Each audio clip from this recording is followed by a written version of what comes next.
Hindenburg report have come to light.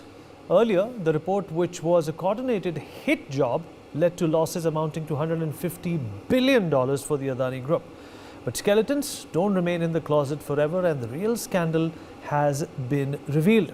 Joining us on the panel is Dr. Jaijit Bhattacharya, President for Center for Digital Economy Policy Research. Mr. Bhattacharya, Adani has recovered. In fact, this also gave them an opportunity, to insulate their interests vis-a-vis the kind of perception that was tried, in fact, to malign their reputation. Absolutely. This seems to be a complete, economic and narration warfare, because it's also impacting the politics of this country. So there are elements which are trying to control the narration and politics, and therefore, the government in this country. And it's a very, very serious set of actions and activities that are going on. If you look at what were the allegations was there was an alleged accounting fraud. There was allegations of a stock price manipulation. There was an allegation of improper use of tax havens. None of that has come through. None of that is true. There is very little evidence of any of it. Improper use of tax havens, there would be tons and tons of, data towards it. There was allegations that the PE ratios were very, very high. Now, the PE ratios of the running companies were not really very high. The PE ratios of the startups, such as Total Energy and so on, they were high, because that's true of any of the startups. But the way the narration was put in was that the entire Adani group of companies have extremely high PE ratios, which is an incorrect narration that was being pushed in. And as Gautam just mentioned, by trying to do this, not only do you destroy the economy, you also destabilize the political setup in this country.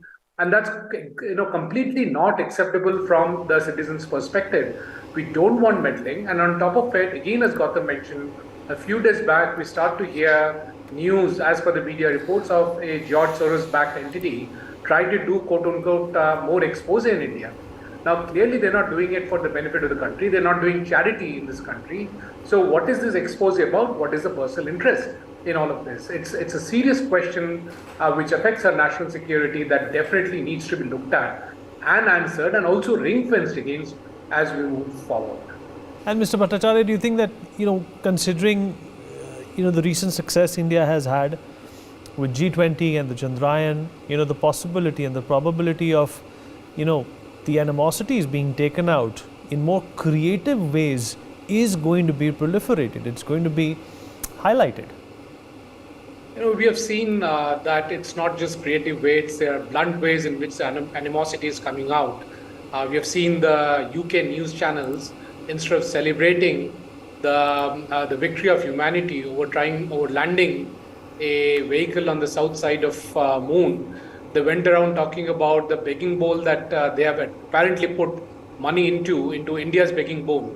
And those are all uncalled for comments, which we have all witnessed that has happened in an extremely poor taste and based on untruths.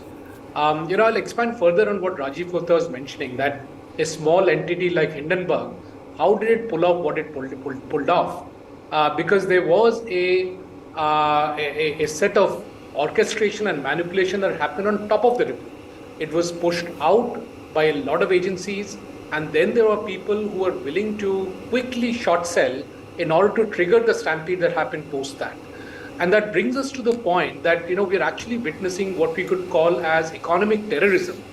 And, I don't know whether to call George Soros as a state actor or a non-state actor, depending on who is he working for.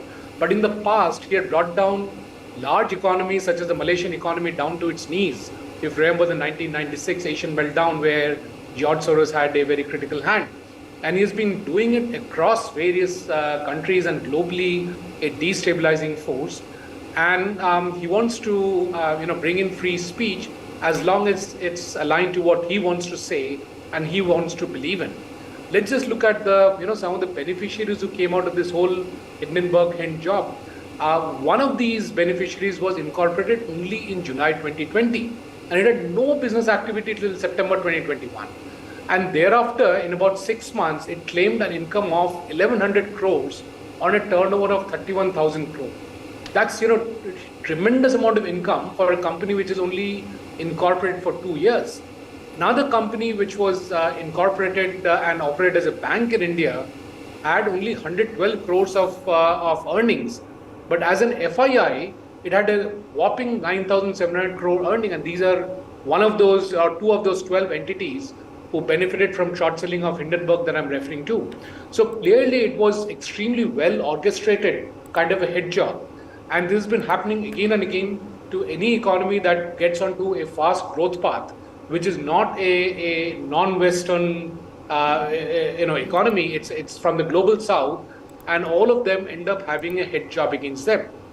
Clearly, India is much bigger than Malaysia now, and India is much stronger than any of the other entities that people like George Soros had targeted.